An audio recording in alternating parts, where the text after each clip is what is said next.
adalah filsafat ilmu pendidikan. Pendidikan adalah proses pembebasan manusia dari kebodohan dan ketidakadilan. Paulo Freire. Pendahuluan. Filsafat ilmu pendidikan merupakan cabang filsafat yang mengkaji hakikat, tujuan, dan metodologi pendidikan dalam konteks keilmuan yang lebih luas. Pemahaman yang mendalam mengenai filsafat pendidikan menjadi fondasi utama bagi peneliti doktoral untuk merumuskan kerangka konseptual dan metodologis penelitian mereka. Kajian ini tidak hanya bersifat teoritis, tetapi juga memiliki implikasi praktis yang signifikan terhadap pengembangan kebijakan, desain kurikulum, inovasi pembelajaran, serta peningkatan kualitas pendidikan secara keseluruhan. Dengan memahami filsafat ilmu pendidikan, seorang peneliti mampu mengidentifikasi akar permasalahan pendidikan, memilih paradigma penelitian yang tepat, serta merumuskan solusi yang relevan dan kontekstual. 2.1 Hakikat pendidikan dan ilmu pendidikan. Hakikat pendidikan mencakup pemahaman mendasar mengenai esensi, tujuan, dan fungsi pendidikan sebagai proses pemerdekaan manusia dari keterbelakangan intelektual, moral, dan sosial. Pendidikan dipandang sebagai proses transformasi yang melibatkan interaksi antara pendidik, peserta didik, dan lingkungan untuk membentuk kepribadian, pengetahuan, keterampilan, serta sikap yang utuh. Ilmu pendidikan, di sisi lain, adalah bidang kajian yang menggunakan pendekatan ilmiah untuk memahami, menjelaskan, dan mengembangkan praktik pendidikan. Hal ini mencakup penelitian teoritis dan empiris yang bertujuan untuk memperbaiki kualitas pembelajaran, meningkatkan efektivitas kebijakan, serta merumuskan prinsip-prinsip pedagogis yang dapat diimplementasikan secara luas. Perbedaan fundamental antara keduanya adalah bahwa pendidikan merupakan praktik yang hidup dan dinamis, sedangkan ilmu pendidikan merupakan refleksi kritis dan kajian sistematis terhadap praktik tersebut. 2. Tokoh-tokoh pemikir pendidikan. Pemikiran filsafat pendidikan dibentuk oleh kontribusi tokoh-tokoh besar. John Dewey menekankan pentingnya pengalaman langsung, demokrasi, dan pemecahan masalah sebagai inti proses belajar. Menurutnya, pendidikan yang ideal adalah yang menghubungkan pembelajaran dengan realitas sosial peserta didik, sehingga mereka dapat berpartisipasi aktif dalam masyarakat. Paulo Freire mengembangkan konsep, penyadaran, atau conscientization, yang menekankan peran pendidikan dalam membangkitkan kesadaran kritis peserta didik terhadap realitas sosial dan mendorong mereka untuk melakukan perubahan. Ki Hajar Dewantara, sebagai Bapak Pendidikan Nasional Indonesia, mengembangkan tripusat pendidikan, keluarga, sekolah, dan masyarakat, dan sistem Among yang menempatkan pendidik sebagai pamong, yaitu pembimbing yang penuh kasih dan teladan moral. Neil Nordings, dengan etika kepeduliannya, menekankan bahwa pendidikan harus dilandasi rasa empati dan perhatian tulus terhadap kesejahteraan peserta didik.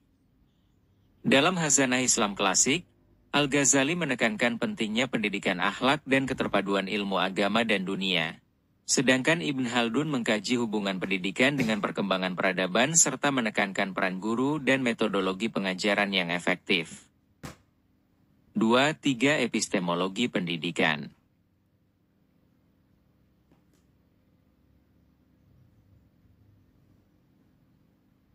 Epistemologi pendidikan adalah kajian filosofis tentang sumber, sifat, batas, dan validitas pengetahuan dalam konteks pendidikan. Epistemologi mengarahkan bagaimana pengetahuan diperoleh, dibenarkan, dan digunakan untuk memecahkan masalah pendidikan. Hal ini mencakup pembahasan tentang kriteria validitas dan reliabilitas dalam penelitian, generalisasi temuan, serta hubungan antara teori dan praktik.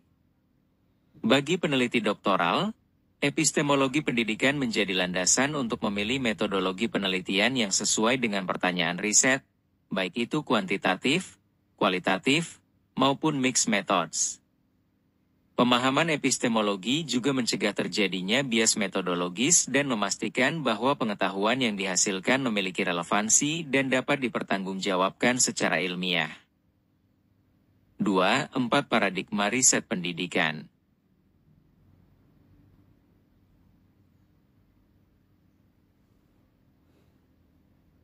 Paradigma riset pendidikan adalah kerangka berpikir yang memandu peneliti dalam merancang, melaksanakan, dan menafsirkan penelitian. Paradigma ini mencakup positivisme yang menekankan pengukuran objektif dan generalisasi, interpretivisme yang menekankan pemahaman makna subjektif, realisme kritis yang mencari mekanisme penyebab di balik fenomena, serta paradigma kritis yang menyoroti isu keadilan dan transformasi sosial. Desain penelitian seperti Design-Based Research, DBR, fenomenologi, eksperimen terkontrol acak, RCT, dan etnografi dipilih berdasarkan kesesuaian dengan paradigma dan tujuan riset. Pemilihan paradigma yang tepat membantu peneliti menghasilkan temuan yang konsisten dengan asumsi filosofisnya, serta mempermudah justifikasi akademis di hadapan penguji disertasi. 25 Etika, kebijakan, dan dampak sosial pendidikan.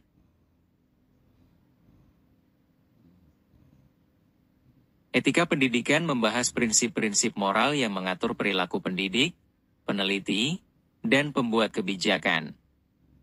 Aspek etis ini mencakup keadilan dalam akses pendidikan, integritas akademik, perlindungan hak peserta didik, serta tanggung jawab sosial. Kebijakan pendidikan, baik di tingkat lokal, nasional, maupun internasional, membentuk arah dan prioritas pembangunan pendidikan. Standar global seperti PISA memengaruhi cara negara mengukur kualitas pendidikan, sementara kebijakan akuntabilitas mendorong transparansi dan perbaikan berkelanjutan.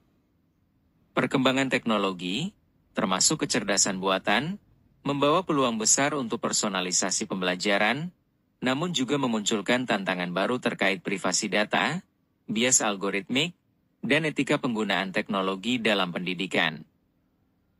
6 Filsafat pendidikan Islam.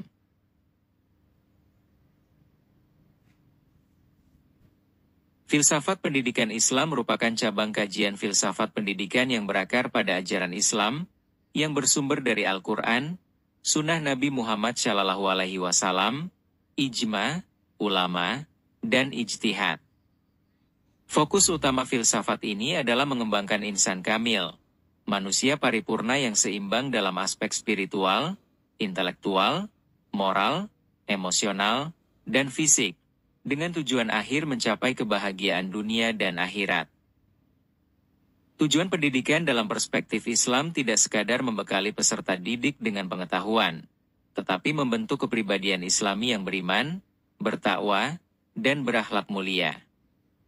Dalam pandangan ini, pendidikan merupakan ibadah sekaligus sarana pembentukan peradaban yang berlandaskan tauhid. Tokoh-tokoh besar dalam sejarah pemikiran pendidikan Islam antara lain Al-Ghazali, 1058-1111M, menekankan pentingnya keselarasan antara ilmu agama dan ilmu umum, serta menganggap pendidikan sebagai proses tazkiyatun nafs, penyucian jiwa. Dalam Ihya Ulumuddin, ia menguraikan etika menuntut ilmu, peran guru, dan adab murid. Ibn Khaldun, 1332-1406M, melalui karya Al-Muqaddimah, ia menegaskan hubungan erat antara pendidikan, budaya, dan perkembangan peradaban. Ia memandang pendidikan sebagai faktor penentu dalam siklus naik turunnya peradaban. Ibn Sina, 981037M, mengembangkan konsep pendidikan yang memadukan rasionalitas dan spiritualitas, serta menekankan pentingnya tahap perkembangan anak. Al-Farabi, 872950M, mengaitkan pendidikan dengan pembentukan masyarakat utama, Al-Madinah Al-Fadilah, yang dipimpin oleh pemimpin bijak dan berilmu. Prinsip-prinsip filsafat pendidikan Islam mencakup Tauhid, menyatukan seluruh aspek pendidikan di bawah keyakinan kepada Allah. Keseimbangan, mengembangkan semua dimensi manusia secara harmonis. Ilmu dan amal, memadukan pengetahuan dengan pengamalan nyata. Akhlak menjadikan moral sebagai inti dari proses pendidikan. Kemaslahatan mengarahkan pendidikan untuk kemanfaatan bagi umat dan peradaban. Metodologi pendidikan Islam mengintegrasikan pendekatan rasional, empiris, dan spiritual. Metode pengajaran mencakup talaki, transfer langsung dari guru, tadarus, pembacaan berulang, mudzakarah, diskusi, dan keteladanan, uswah hasanah. Dalam konteks modern, prinsip-prinsip ini dapat disinergikan dengan teknologi pembelajaran dan pendekatan interdisipliner. Relevansi filsafat pendidikan Islam dalam konteks penelitian doktoral adalah memberikan landasan nilai dan kerangka etika yang kuat, memastikan bahwa penelitian tidak hanya memenuhi standar akademik, tetapi juga berkontribusi pada kemaslahatan umat dan menghindari kerusakan moral maupun sosial. 28 Filsafat Pendidikan Nusantara.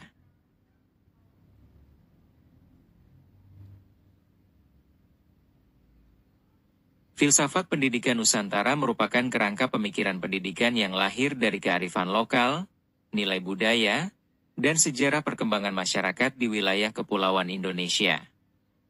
Ia merupakan sintesis antara warisan peradaban asli Nusantara, pengaruh agama-agama besar, Hindu, Buddha, Islam, Kristen, dan adaptasi terhadap perkembangan modernitas. Landasan filsafat ini memandang pendidikan sebagai sarana membentuk manusia yang berbudaya, bermoral, dan mampu menjaga harmoni dengan alam dan masyarakat. Pendidikan Nusantara berakar pada prinsip gotong royong, musyawarah, keseimbangan antara hak dan kewajiban, serta penghormatan pada leluhur dan alam. Di berbagai daerah, prinsip ini diterjemahkan dalam bentuk kearifan lokal seperti pepatah, pantun, peribahasa, dan tradisi lisan yang mengandung nilai moral, etika sosial, dan panduan hidup. Tokoh-tokoh penting dalam pengembangan gagasan pendidikan Nusantara meliputi Ki Hadjar Dewantara, dengan asas Ing Ngarso Sumtulodo, Ing Madyo Mangunkarso, Tutwuri Handayani, ia memandang pendidikan sebagai proses menuntun kodrat anak menuju keselamatan dan kebahagiaan yang setinggi-tingginya. Buya Hamka, memadukan nilai-nilai Islam dan adat Minangkabau, menekankan pendidikan akhlak sebagai inti. RM. Soetatmo Soeryoko Soemo, mengembangkan konsep pendidikan nasional yang berakar pada kebudayaan sendiri. RA. Kartini, mengusung pendidikan sebagai alat emansipasi, terutama bagi perempuan, tanpa meninggalkan nilai budaya. Prinsip-prinsip utama filsafat pendidikan Nusantara mencakup gotong royong menempatkan kerjasama sebagai inti keberhasilan pendidikan. Musyawarah mufakat mengedepankan dialog dan konsensus dalam pengambilan keputusan. Keseimbangan lahir dan batin mengembangkan kecerdasan intelektual, emosional, spiritual, dan keterampilan praktis. Penghormatan pada alam dan leluhur memahami pendidikan sebagai bagian dari kelestarian budaya dan lingkungan.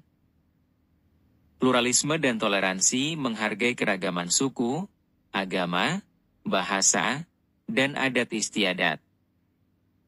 Implementasi pendidikan Nusantara dalam praktik mencakup penggunaan bahasa daerah sebagai media pembelajaran di tingkat awal, integrasi seni dan budaya lokal dalam kurikulum, serta penerapan metode belajar berbasis pengalaman dan partisipasi komunitas. Pendidikan berbasis adat di Bali, Pasraman, pesantren di Jawa, surau di Minangkabau, dan sekolah adat di Kalimantan adalah contoh nyata penerapan prinsip-prinsip ini. Relevansi filsafat pendidikan Nusantara di era global adalah memberikan identitas dan jati diri bangsa di tengah arus homogenisasi budaya.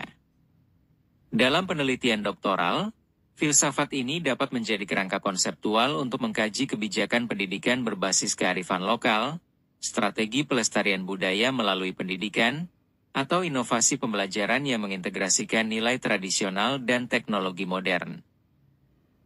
2. Filsafat pendidikan era milenial dan digitalisasi. Filsafat pendidikan era milenial dan digitalisasi adalah kerangka pemikiran yang mencoba memahami, merumuskan, dan mengarahkan pendidikan di tengah revolusi teknologi digital yang pesat, terutama dalam konteks generasi milenial dan generasi Z yang tumbuh bersama internet, media sosial, dan kecerdasan buatan. Era ini membawa perubahan paradigma dalam tujuan, metode, dan nilai pendidikan. Secara ontologis, pendidikan di era digital tidak lagi terbatas pada ruang fisik sekolah, tetapi mencakup ruang virtual yang tak berbatas. Proses belajar dapat berlangsung di mana saja dan kapan saja melalui pembelajaran daring, platform edtech, dan sumber daya terbuka, open educational resources. Sifat dunia digital yang dinamis menuntut adaptasi berkelanjutan terhadap perkembangan teknologi baru. Secara epistemologis, sumber pengetahuan tidak lagi didominasi oleh guru atau buku teks, melainkan bersifat terdistribusi melalui jejaring global yang dapat diakses secara instan. Peserta didik menjadi pembelajar mandiri, self-directed learners, yang memanfaatkan mesin pencari, kursus daring terbuka masif, MOOC, simulasi interaktif, dan lingkungan pembelajaran berbasis AI. Namun, hal ini juga menimbulkan tantangan terkait validitas, reliabilitas, dan kredibilitas informasi. Secara aksiologis, pendidikan era milenial dan digitalisasi menekankan nilai kreativitas, inovasi, kolaborasi global, dan literasi digital. Kecakapan abad 21 seperti berpikir kritis, pemecahan masalah kompleks, komunikasi efektif, serta kemampuan beradaptasi menjadi kompetensi inti. Di sisi lain, etika digital, privasi data, keamanan siber, dan kesejahteraan psikologis menjadi isu penting yang